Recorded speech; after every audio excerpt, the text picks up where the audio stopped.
Acts, chapter 24. 5 days later, the high priest Ananias went down to Caesarea with some of the elders and a lawyer named Tertullus, and they brought their charges against Paul before the governor.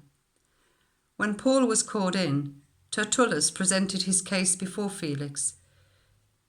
"We have enjoyed a long period of peace under you, and your foresight has brought about reforms in this nation.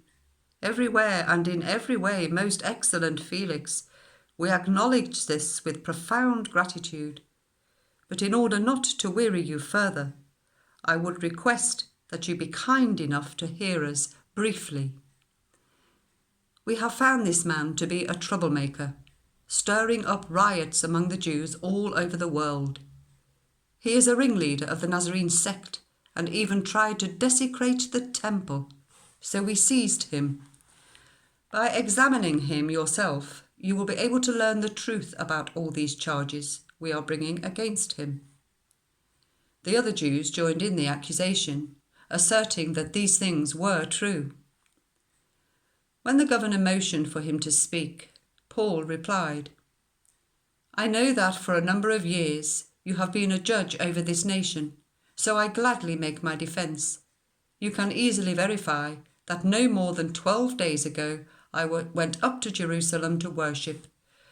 My accusers did not find me arguing with anyone at the temple, or stirring up a crowd in the synagogues, or anywhere else in the city, and they cannot prove to you the charges they are now making against me.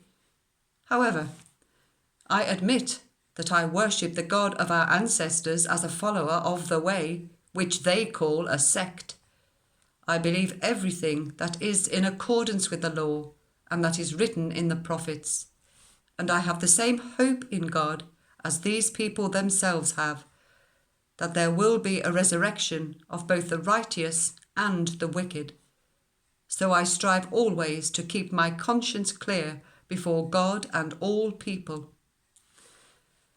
After an absence of several years, I came to Jerusalem to bring my people gifts for the poor and to present offerings. I was ceremonially clean when they found me in the temple courts doing this. There was no crowd with me, nor was I involved in any disturbance. But there are some Jews from the province of Asia who ought to be here before you and bring charges if they have anything against me. Or these who are here should state what crime they found in me when I stood before the Sanhedrin, unless it was this one thing I shouted as I stood in their presence: 'It is concerning the resurrection of the dead that I am on trial before you today.'" Then Felix, who was well acquainted with the way, adjourned the proceedings.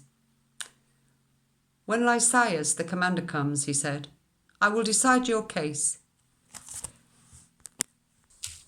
He ordered the centurion to keep Paul under guard, but to give him some freedom and permit his friends to take care of his needs.